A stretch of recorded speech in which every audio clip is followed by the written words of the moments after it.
So I know nobody can see me. It's 8:52 at night, Sunday before Halloween.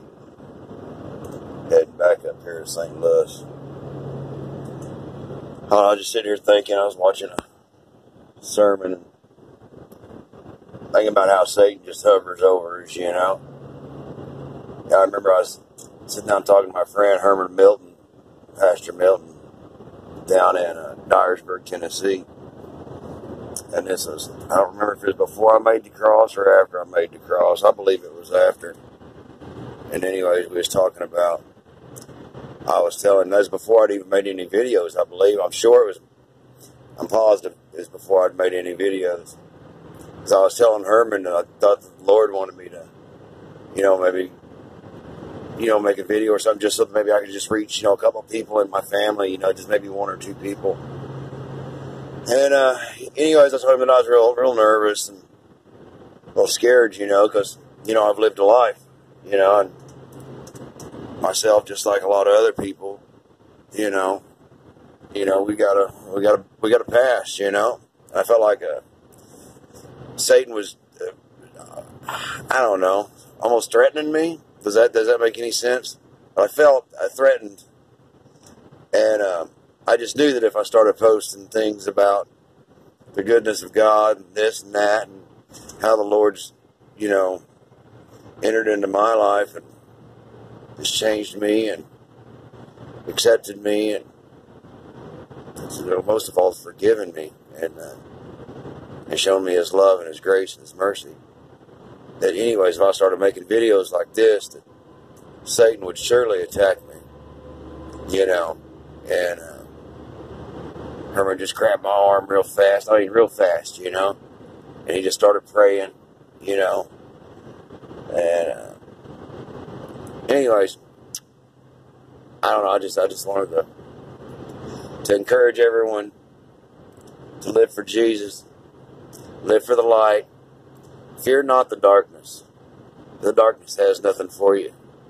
The darkness has no power over you. It only has the power that we give it.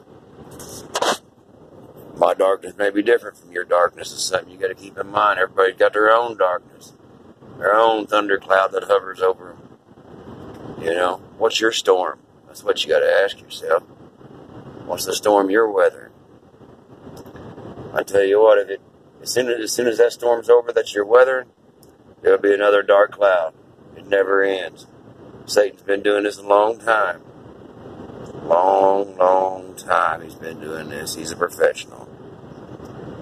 The only thing I can say, draw near to the Lord. When the clouds start moving in and they all looking dark, run for the light. Jesus is in the light. Jesus is the light. And, He's better than the purest of the pure of anything you've ever had. Whether you're addicted to pure grain alcohol, Jesus is more pure than that. He's like liquid love, you know what I'm saying? 100% uncut, pure love. That's who Jesus is. I highly recommend Him to anybody.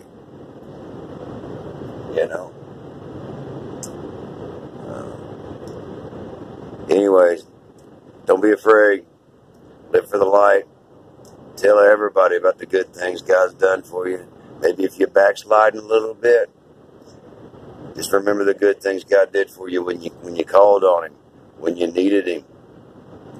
And also think about this.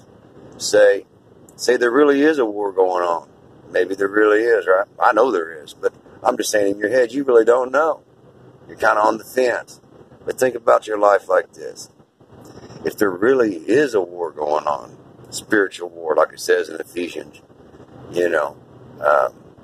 like Paul says in Ephesians, I think it's Paul. Anyways, which army would you do the best work in? I posed this question to my brother one time. Actually, when he just went to the jail this last time. I said, David Drake, I said, think about it. I said, if you get out at that jail one more time, I said, who's going to recruit you? I says, if you was a soldier in either God's army or Satan's army, I says, who are you doing more work for? I said, I'm going to tell you right now, David Ray, you a strong soldier in Satan's army. A strong soldier. Satan loves you. He wants you to get up out that place. You know what I'm saying? So you need to pose the same question to yourself. If you had to join an army, or if there was an unknown army, two forces, good and evil, you didn't even know you was in one of these armies, where would you place yourself? Are you going to be in God's army? Or are you going to be in Satan's army? I mean, which army would be benefiting the most out of your mere existence here on this earth? If you're pushing certain things, maybe you're working for Satan and just don't even know it. Run from the darkness. It has nothing for you. Run for the light. That is Jesus. Anyways, it's George with Cross Country Mission. Sorry I rambled on so long. And if you listen this far, I love you. Jesus loves you too. All right. Y'all have a good night. Bye-bye.